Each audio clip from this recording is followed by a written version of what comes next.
Hello, and welcome to another virtual author chat at the Poison Pen Bookstore. I'm John Charles, and I'm especially delighted that our guest author today is one of the Poison Pen's own favorite authors, Tessa Arlen.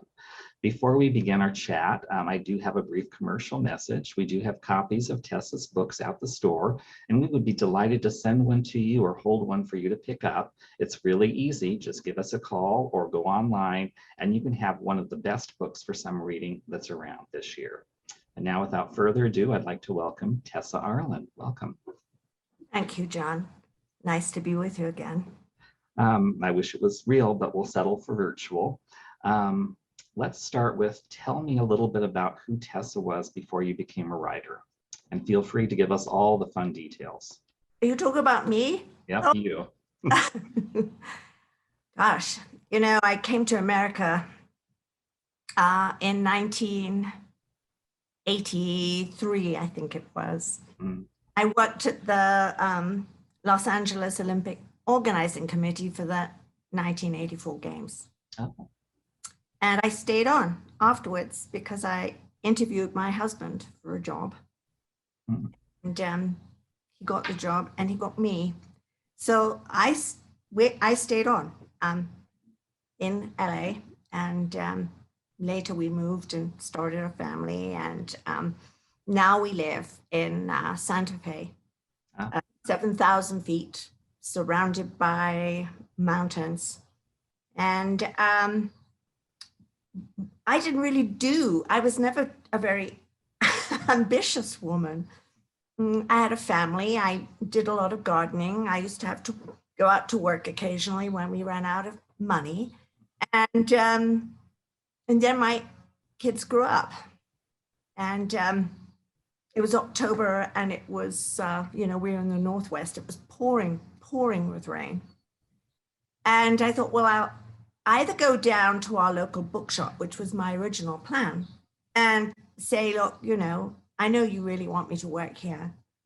And my husband said, well, why don't you? I think he was a bit terrified that I wasn't going to earn very much money, but I was going to spend a fortune on books. Why don't you write a book? And I thought, well, why ever not? Try. See if I can start that business of writing a novel and see if I can actually finish it. And then I did, to my surprise, and it became addictive, that waking up every morning and running downstairs and writing up some more of this book. And I set out to find an agent, and it took me a long time. And she sold Death of a Dishonorable Gentleman in 5 weeks. Wow. And nobody was more shocked than me. I mean, genuinely, a little bit horrified, actually. And that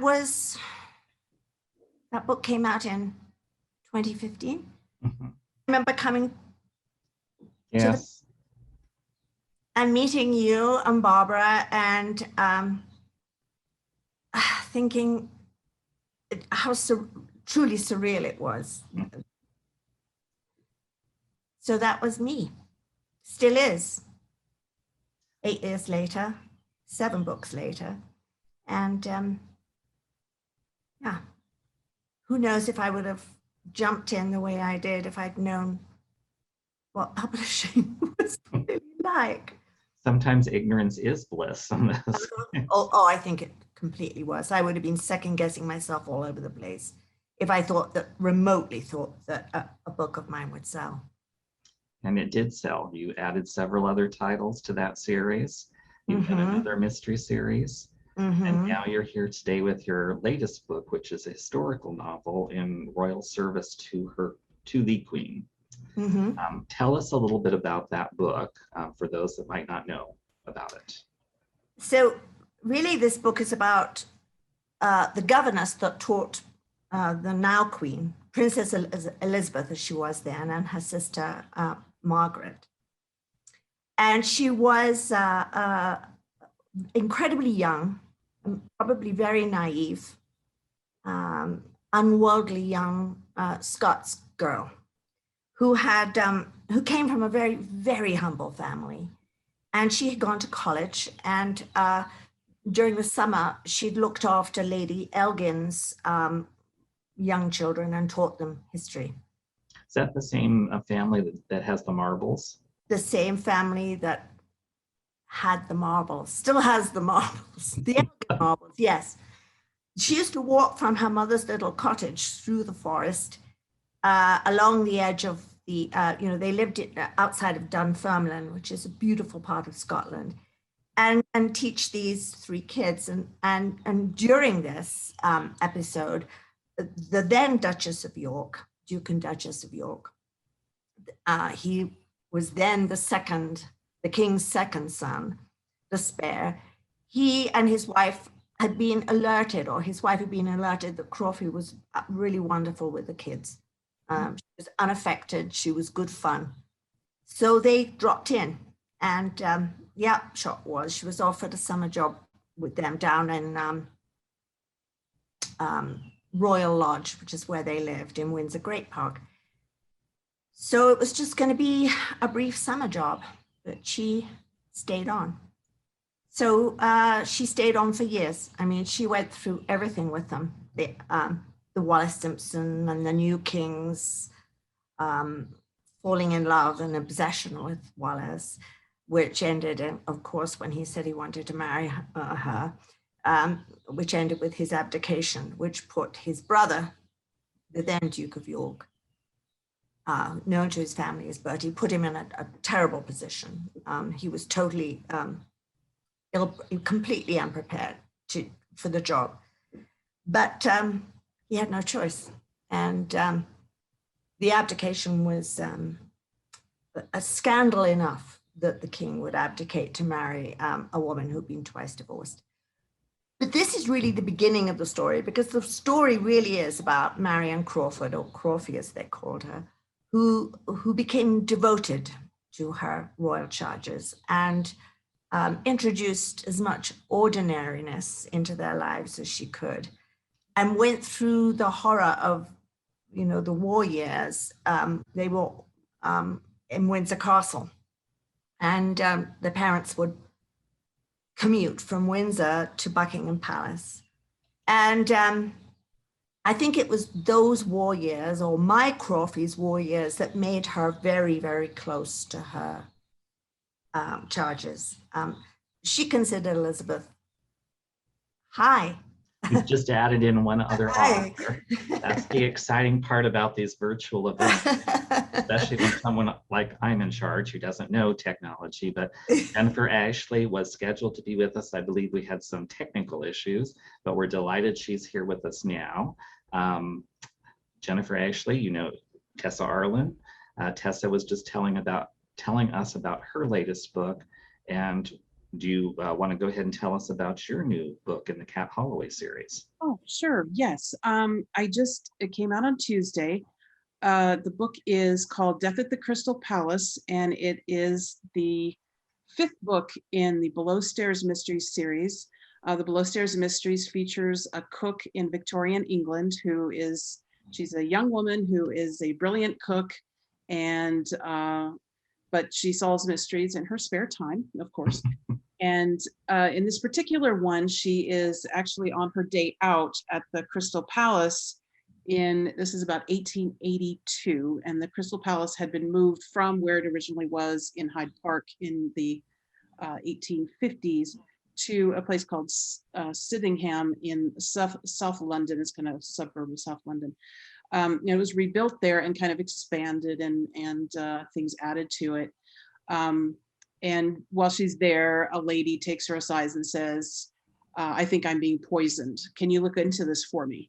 And so Cat, it kind of starts the adventure, and Cat, it's kind of an Agatha Christie type with the family that's, kind of the sinister family that's everybody has a motive that might want to be trying to kill this woman. And she investigates, and Cat also has a beau of sorts, a young man named Daniel McAdam, and he is kind of a mysterious figure. She first meets him. He's a man of all work that comes and makes deliveries to the kitchen where she's working at the time. And then she sees him on the street in disguise as a gentleman, and she really finds out that he actually does work for Scotland Yard. He's not part of Scotland Yard. He's not part of the police force. He is what he can't really tell her what he does, and I'm going to reveal this as the books go on. But he is usually involved in some high level security and investigation of terrorism, and which was at the time prevalent then as it is now. And so together, the two of them kind of solve mysteries, and she helps him out with his cases, and he helps her with her cases. And yeah, and one exciting piece of news I had, I just signed an option contract for a television series for this series. So hopefully, and that was just like that happened this week. So hopefully that will go, with an option. You never know, it could just sit on the shelf forever. But yeah, I'm kind of hopeful, optimistic that it might actually be produced. So that would be really cool. That's great. Congratulations. Thank you. Tessa, let's go back to your book. I have a question for you because you had a wonderful quote, and let me see if I can find it.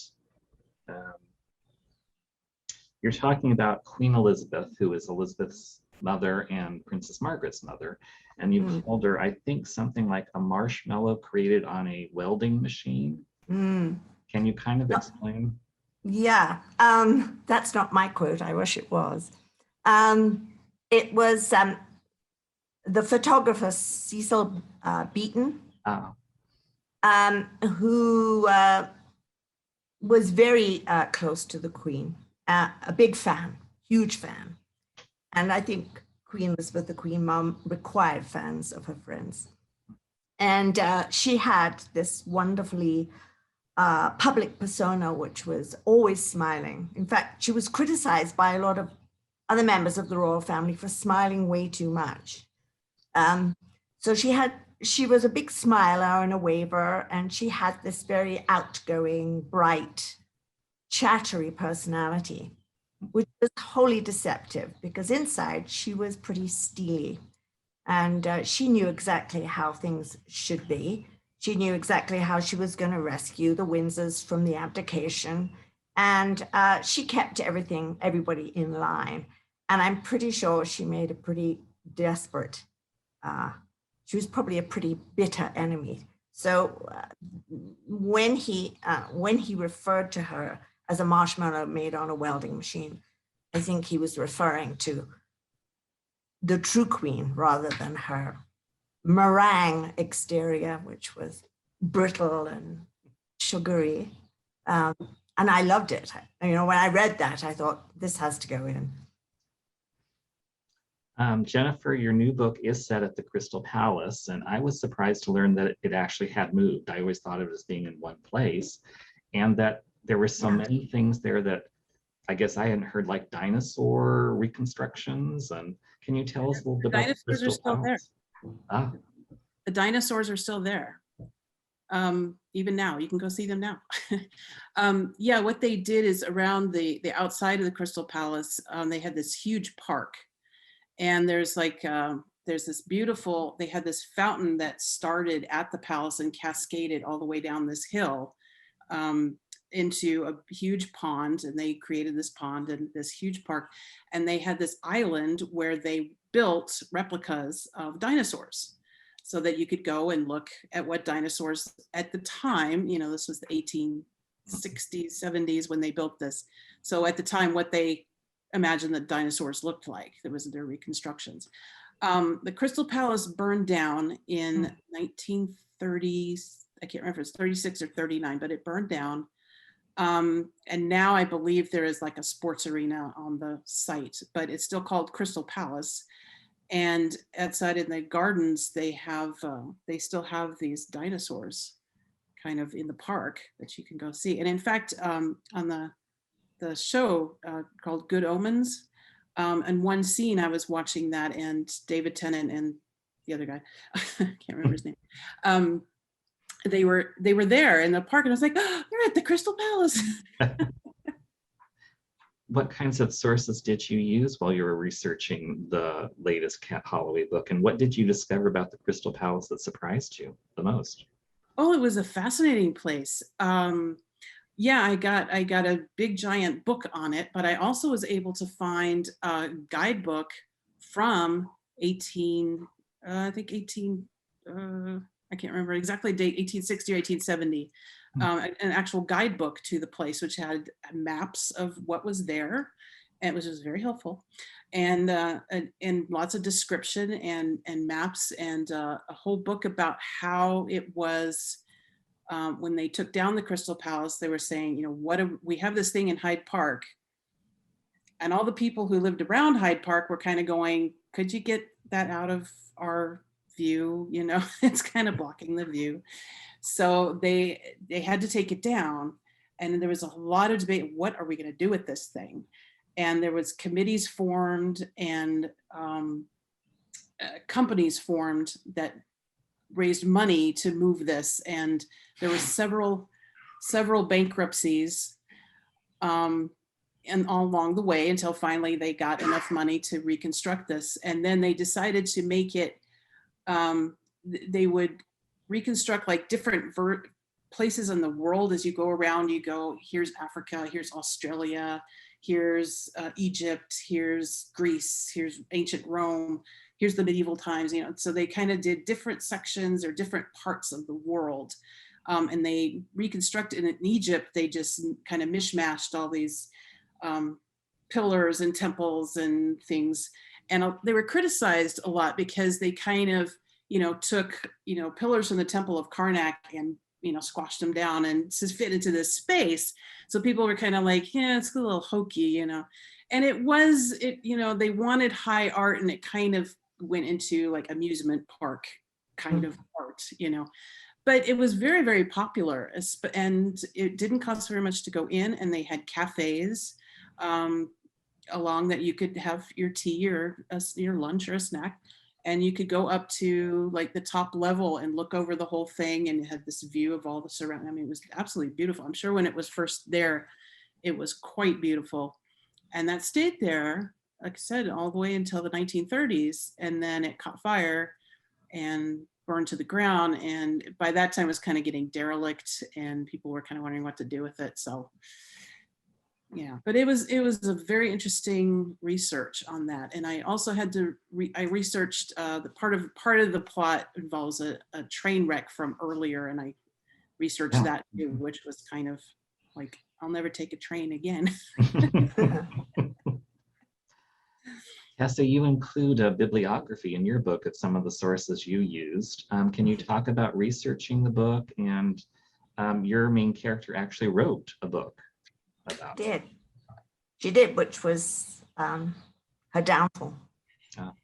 Well, it was her rescue and also her downfall. It was her rescue from living in Nottingham Cottage in Kensington Gardens, which was actually where Prince Harry and Meghan lived for a short time whilst their mansion was being built for them. But she and her husband lived in what was called then a sort of grace and favor. And it was a beautiful little cottage designed by Christopher Wren, but it was in terrible shape.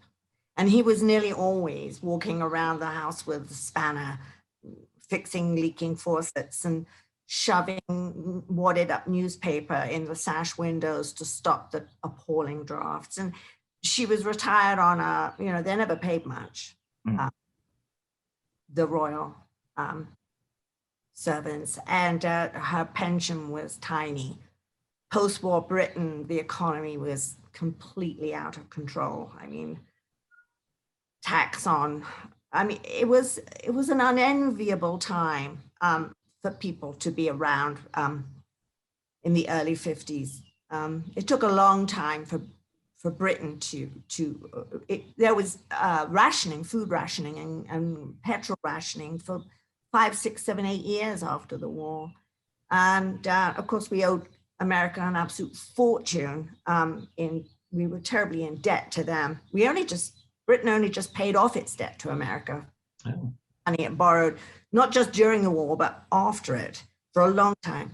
Anyway, so Crawford wrote her book then. She was approached by two American journalists for the Ladies' Home Journal, the Goulds, via the Foreign Office. It was thought that this could actually be a nice PR stunt.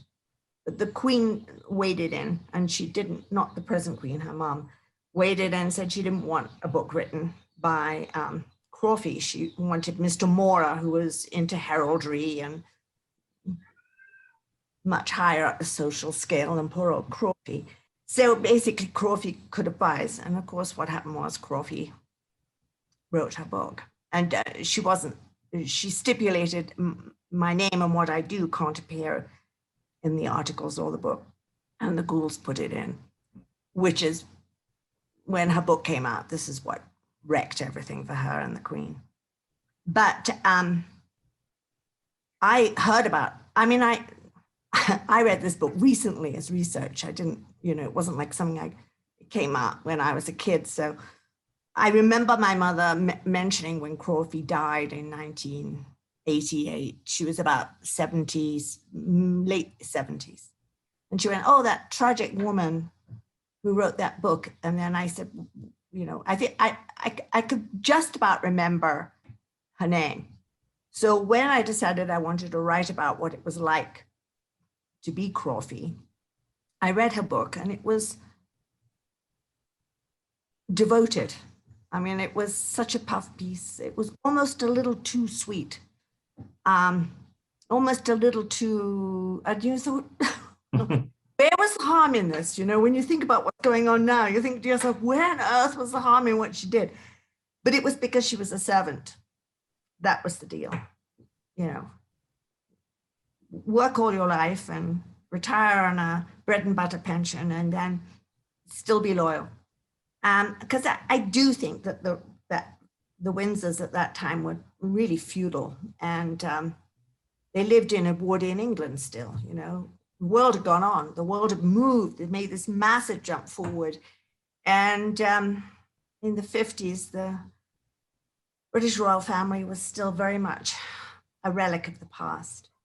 But I read not all of them. I didn't fully read biographies. I just read the bits that I needed to make sure I wasn't going to do something terribly inaccurate. And I kind of read maybe 5 or 6. I could, honestly, I just thought, forget all that and just write the book. But yes, of course, I love the research for historical. It takes you down so many roads that you don't really, isn't that right, Jennifer? You kind of take off and then remember, oh, I've got to write this book, whilst you're still really immersed in the history.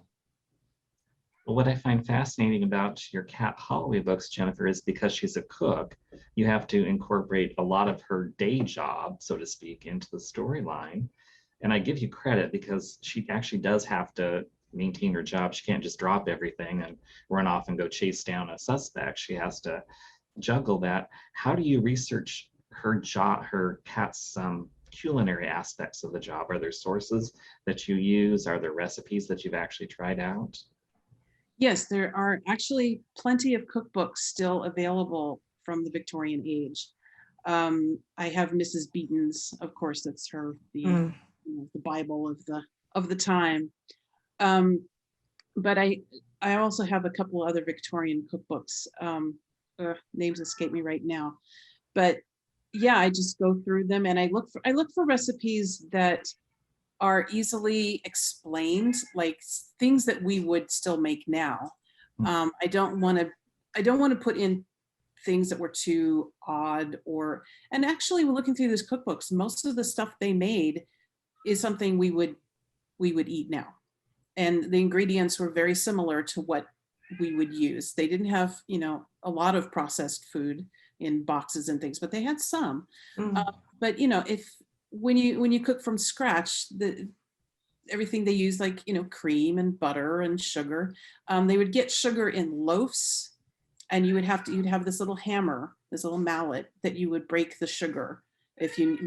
So basically when you ask for a lump of sugar, it truly was a lump of sugar broken off of the loaf. And then you could grind it down and stuff to use it to sweeten your cake and things. And this summer, actually last summer, while I was writing this book, I was starting to grow my own vegetables. So I had a lot about Kat when she went to this garden about vegetable growing, and how this woman kind of rewarded her in food and vegetables. She would take them home and things. And one thing I also researched in this one was poisons, because the woman was being poisoned, she suspected. And so I looked at poisons of what you could find just outside in a common garden. And it's like, I'll never eat anything. It's like, there are so many poison plants that we just walk by and just take for granted. But all you have to do is take a few leaves of that and grind them up, put them in food, and that's it. It's kind of frightening. So yeah, I do a lot of food research, and she made a lemon cake for this one. The lemon cake related to the book. And so, I didn't actually make that one myself, but I did research recipes so she could make it authentically. That's a lot of fun to do, is research the food. Tessa, what was the most challenging part for you to write about your recent book, or was it just an easy take? For me, it really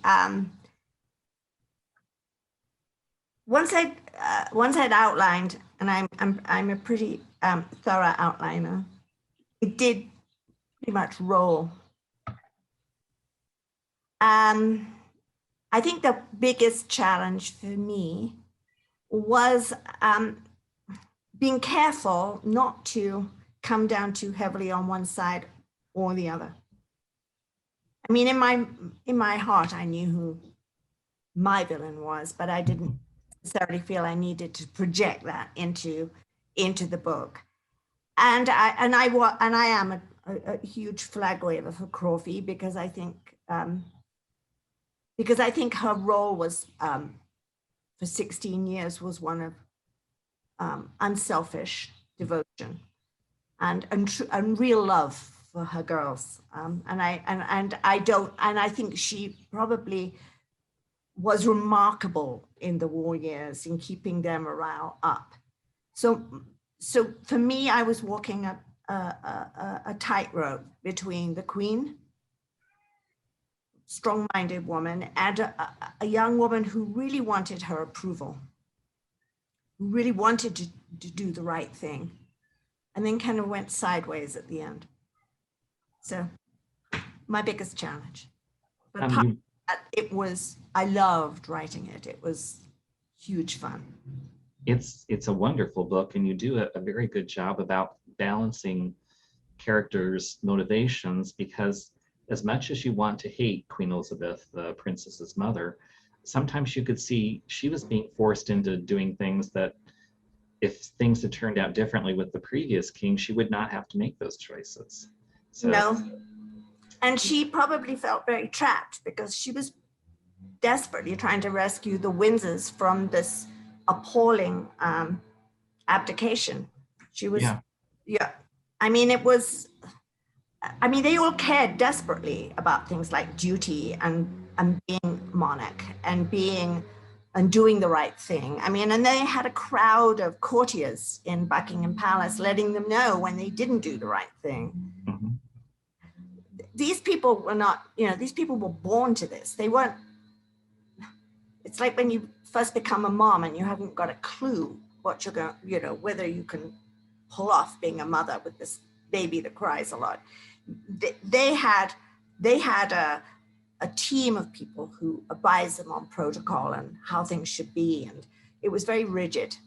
And I think they were always being told when they put a foot wrong, and she was determined not to. So when Crawfie did her book, it was like outrage. And yet she had pretty much given her life to that royal family, so it's really difficult to. She really had. I mean, she was 22 when she started working for them, and all her young adult years were dedicated to to their service. Mhm.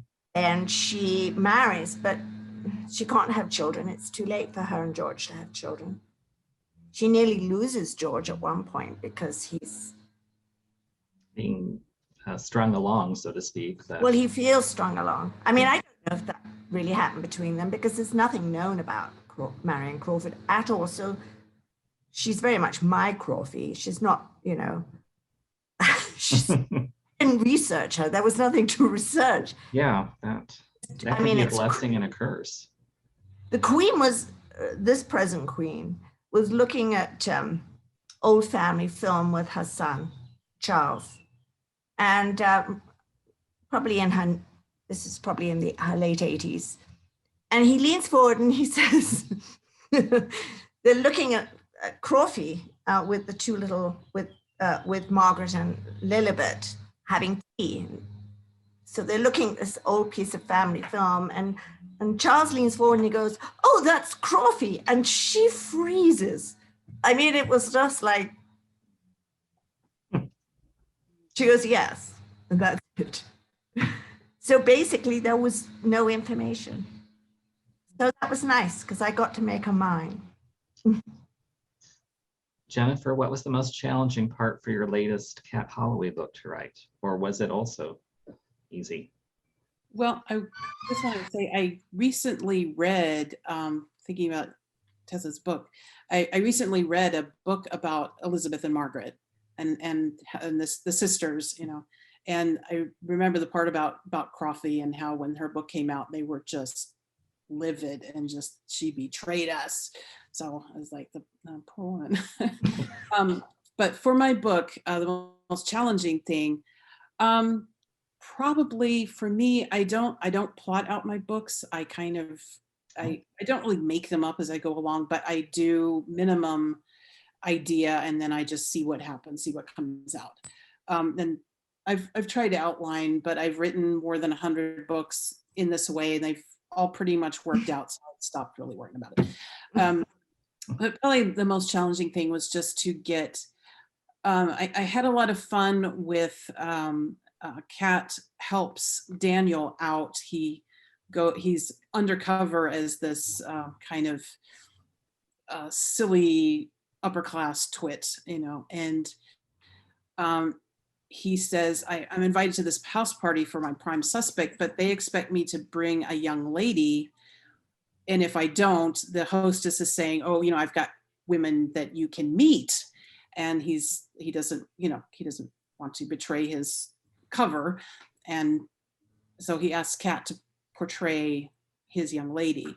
And she's kind of explaining to him that no one's going to be fooled because I'm a book. But, so that was kind of fun where her friends dress her up and they go out to this Duke's garden party and she doesn't talk much. She just keeps quiet. But so that was a lot of fun. And just with these books, it is kind of the hardest part with each one is interlacing. She can't just leave the house. She has 2 days out a week, which is very generous, but that's her stipulation whenever she gets employed is I've got to have at least 1.5 days out a week, not at the same time, because she has a daughter unknown to everyone. She has an illegitimate daughter that she wants to spend as much time with as she can. So I have to kind of coordinate her schedule that, okay, on these days out, she can go out investigating. When she has to go out on an errand, like going to the market to buy more greens, she can talk to other people. And she also has assembled the team. She has her cook's assistant. She has the young lady who lives in the house, Lady Cynthia, who is she's a cross-dresser. And why not? And her friend, Lady Cynthia's friends, and Daniel and his friends, he's friends with this brilliant mathematician who kind of can't find his own feet. But so she's assembled this team of friends who all help her investigate so she doesn't have to leave the kitchen all the time, because I do realize it's unrealistic. But I have to say, in my defense, if you read modern day cozy mysteries about, say, chefs who work in these restaurants, it's like they don't have time to run around investigating. They're in the kitchen most of the time, creating menus and new dishes and supervising and things, so they don't really have oodles of time.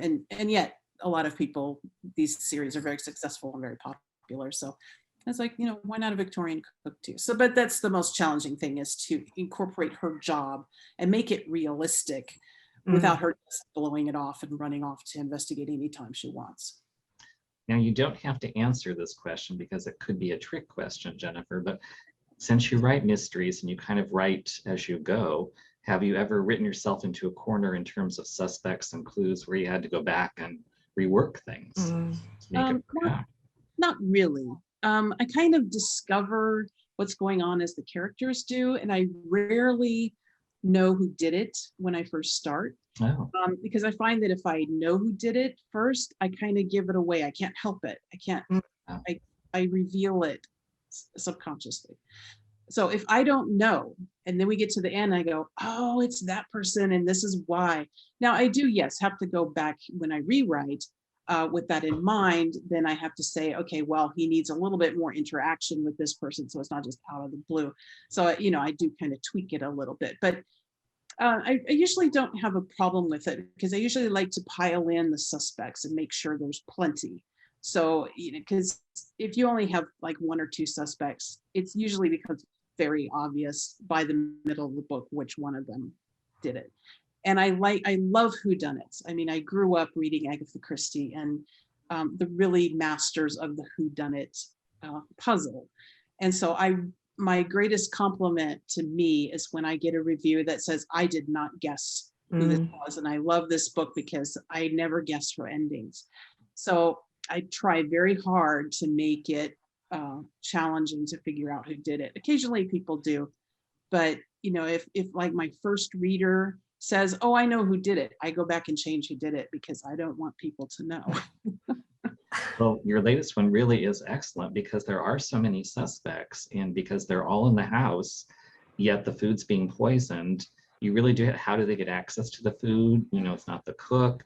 It's quite a ballet or choreography of suspects that you have to deal with. Yep. Sorry.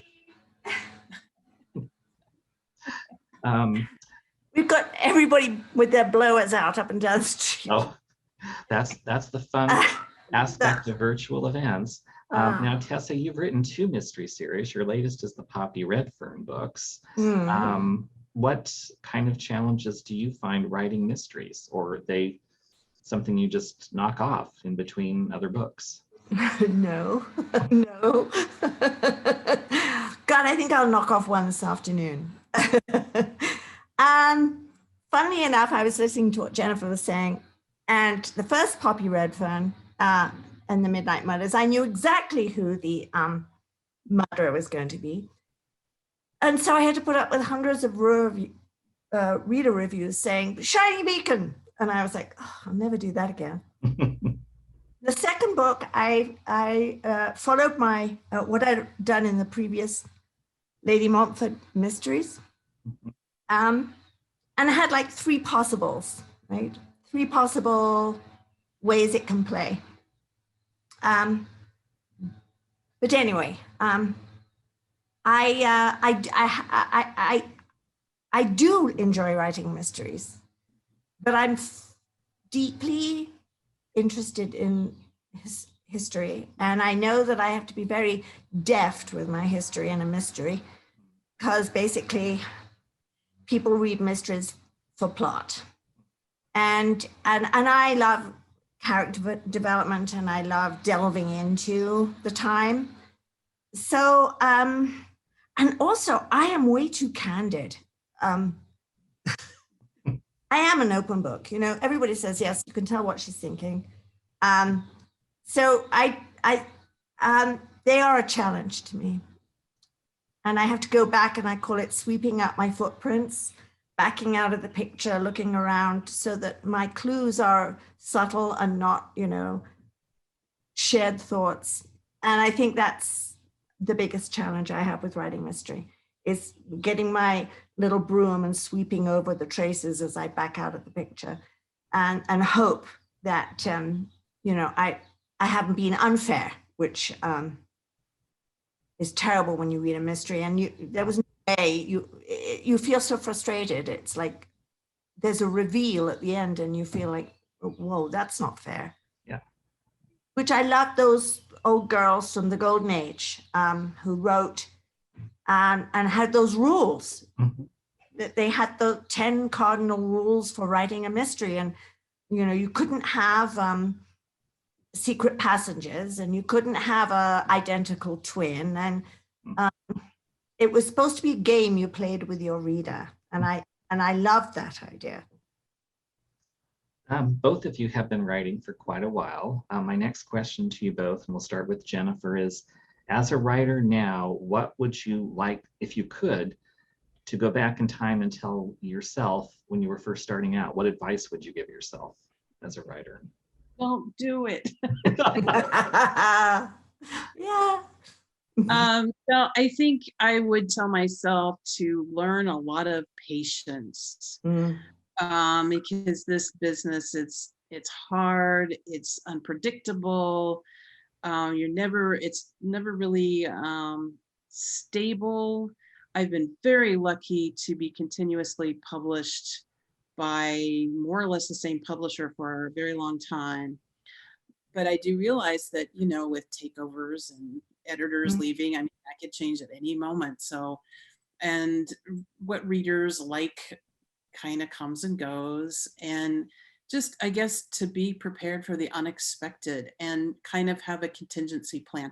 I was a little bit prepared for the unexpected because I had I would be on author groups online and talk to authors who were already published, and I would see what they went through. So I was a little bit prepared for the instability of the business, but I didn't really realize how volatile it could be. So I would counsel myself to have patience and contingency plans. What about you, Tessa? I'm so glad I knew nothing about publishing when I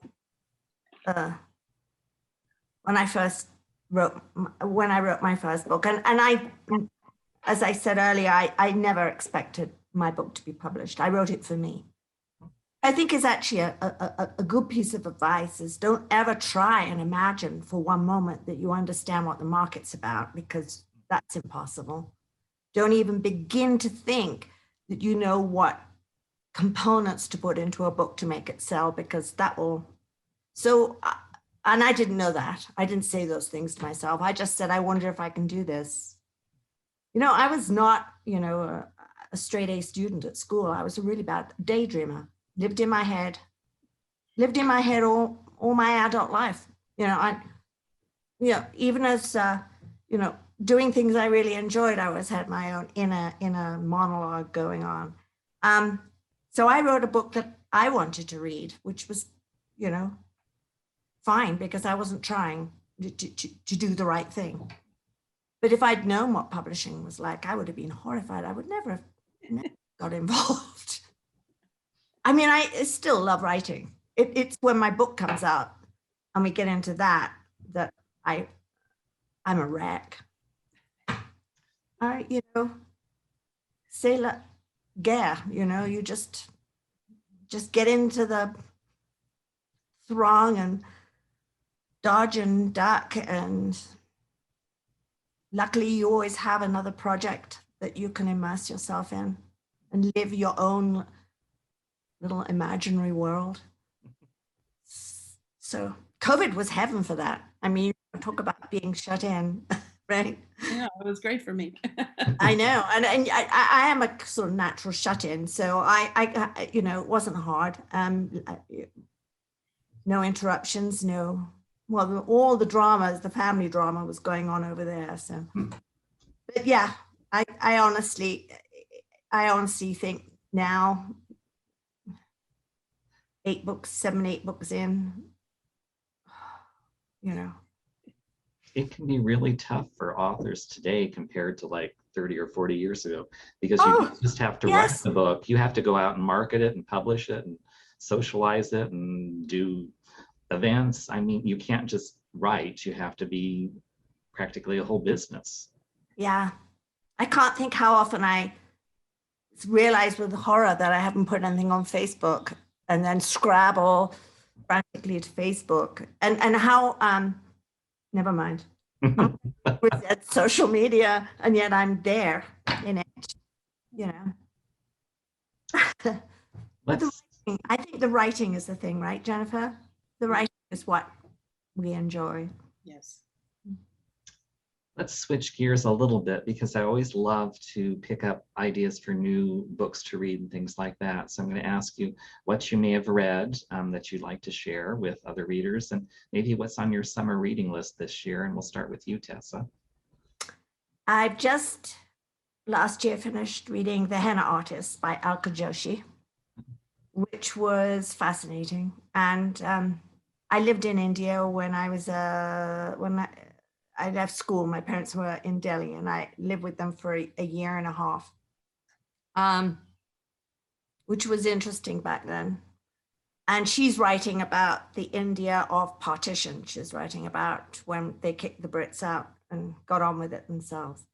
And she's a lovely writer. And so now I've started reading her second book in the Jaipur trilogy called The Secret Keeper. And I'm halfway through that, and I recommend both of them. The other book I finished reading recently is Hamnet by Maggie O'Farrell. Fascinating story about Anne Hathaway married to Will Shakespeare. They had two twin children, a girl and a boy, and the boy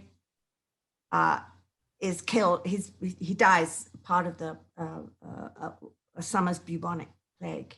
He doesn't survive, and this is the base for Shakespeare to write Hamlet. So it's Hamnet with a N, and I found that as a historical novel engrossing, really engrossing. And what have I got to read next? It's a Beatrice Williams. Oh, yes. I really like her as a writer. Our Woman in Moscow. Yeah. Have you read it? Yes, she's always fabulous. She is. She really is. So I love that. I could go on because you luckily always ask this question. I was ready for you this time. Jennifer, what about you? I'm taking notes on what to read here. Yeah. Okay.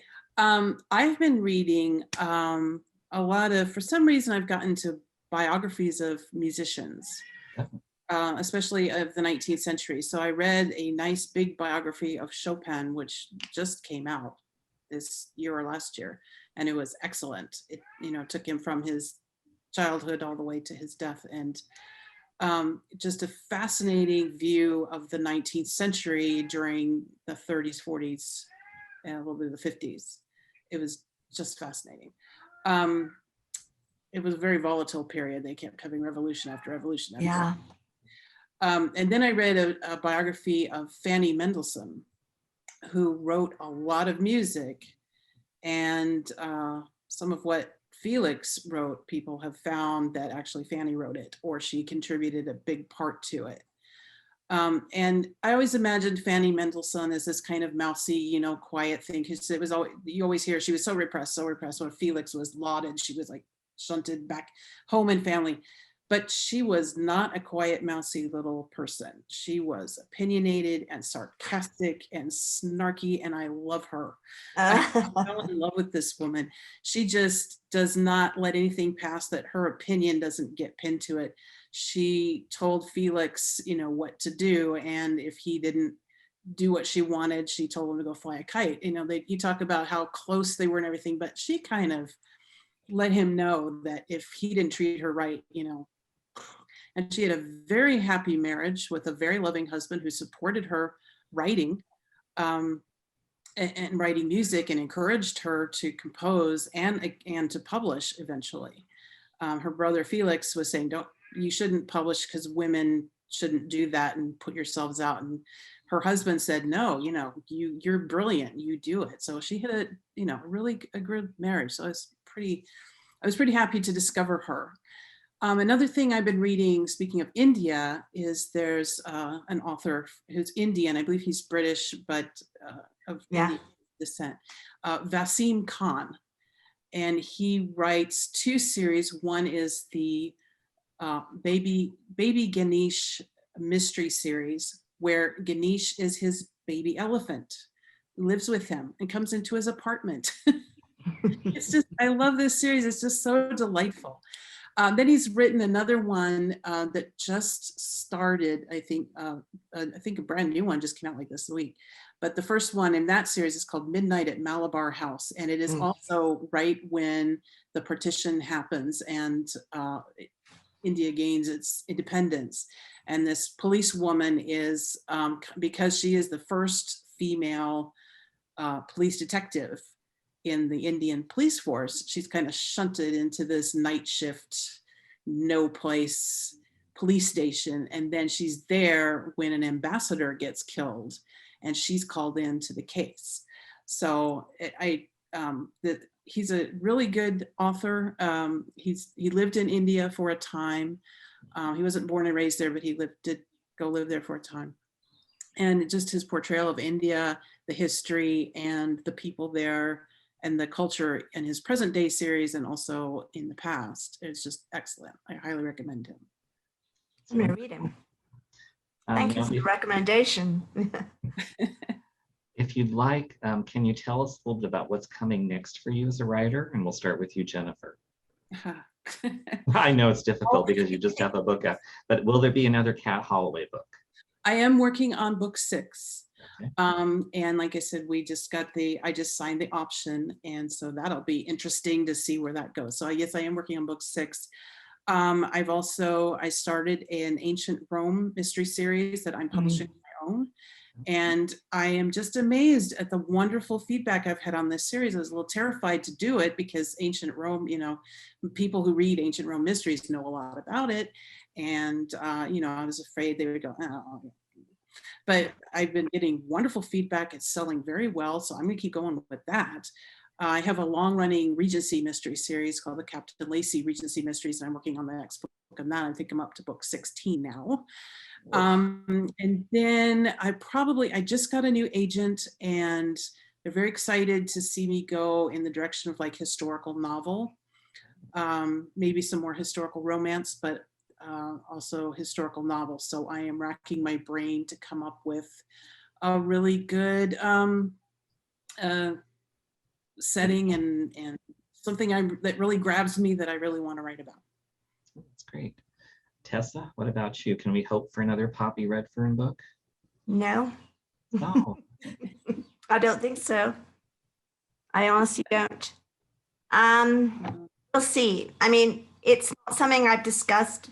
The whole of the Crawford in Royal Service to the Queen took up so much of my time, and is published by the same editor and publishing house, Berkeley, as the Poppy.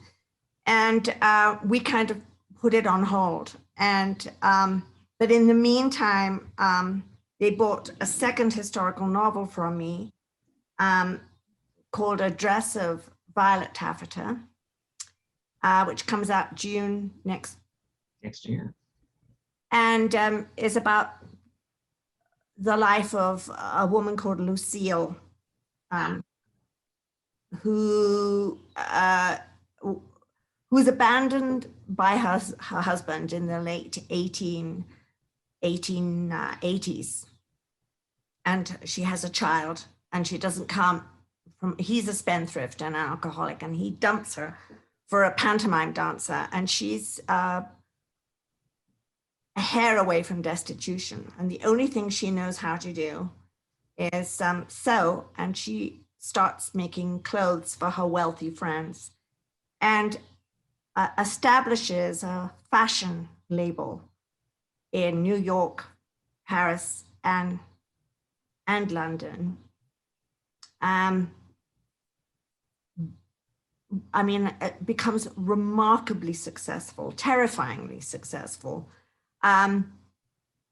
when women just didn't do that. And she comes from a pretty well-connected family. They just don't have money. And she was, her sister was a novelist, a racy novelist. That's And- right. Was it Eleanor Gwynn? Yeah, that's her sister. And her sister goes through a similar wretched time. She's married to a very wealthy spendthrift, but they get through all his money. And he has some serious personality disorders. I mean, the guy's a mess. And they live like Rajas. I mean, they live this epically beautiful, glamorous life. And then she's writing romance novels, and they're pretty racy. I mean, she wrote a book called 3 Days about an old lady who, not an old lady, a middle-aged woman who has a young lover. She seduces him. And I read it, and it's hilarious. I mean, today it's hilarious. I mean, it's so consciously racy. And there was a doggerel about her going around, which Lucy, the other sister, the fashion designer, had to live down. She was terribly embarrassed by the whole thing because she just gained immense respectability. And the doggerel about Eleanor's book 3 Days was, would you like to sin on a tiger skin with Eleanor Glynn? Or would you rather err with her on some other fur? Which drove Lucy crazy because her sister, anyway, they went to New York together, these two sisters, and Eleanor dated all the young men, and Lucy opened her fashion house. But on one of the trips with her husband, they were on the Titanic when it went down. So it's a sort of Edwardian story of success for a woman who was remarkably talented in what she did, had amazing, she would talk about public relations, she had such an eye for it. She designed naughty lingerie, she put on the first runway model show, and anyway, I had a lot of fun writing that. And that comes out in June, and I'm working on something else now, which is in the concept stage. So don't talk about that one. That sounds wonderful. I can't wait for your June historical. Yeah, she was kind of like the Christian Dior of her time or something. She really was the label to wear if you were well-to-do or in fashion. She was also, she had, I mean, I first saw her clothes in the V&A in London, Victoria and Albert in London. They had an exhibition of Lucille's label. And I mean, and clothes don't endure very well, they get limp and kind of sad if, the workmanship was the detail. Their clothes, if you had the money for it, those clothes were phenomenal. And of course, she had a huge atelier. I mean, she employed hundreds of girls, and she was apparently a good employer, which is unusual in that time, especially for somebody who, not everybody who works like hell to get somewhere and being generous to those who made it possible for them. She really did. She kept her staff, and she just went from success to success until the Titanic. And of course they survived it. So I'm not giving any more away than that. What happens? That's enough to have us. I'm about to do it again. I'm about to tell you the whole story, and there's no need to read it. No, well, definitely everyone will be watching for that next June. That sounds absolutely fabulous. I can't believe how fast our time has gone. I want to thank Tessa Arlen, whose new book is In Royal Service to the Queen, and Jennifer Ashley, whose new book is Death at Crystal Palace. We've got copies of both at the Poison Pen, so please do reserve yours or come in and pick up a copy. I'd like to thank you, Tessa, for being here, and you, Jennifer, for taking time, and everyone for listening in. And thank you for joining us for another virtual event at the Poison Pen. Thank you. Thank you. Thank you very much. Okay, now in case I accidentally cut everybody off when I end this, which is entirely possible, I do want to thank you both for taking time out to do this. You're both such wonderful guests. And Jennifer, please give your cat a hug. I know entirely what was happening. They get mad when they're not the center of attention, and you were not letting them be the center. But he was, is it a he? It's a he, yeah. He was adorable. Okay, I'm going to try to end this. And if I don't see you again, have a wonderful summer. Thank you so much. Thank you.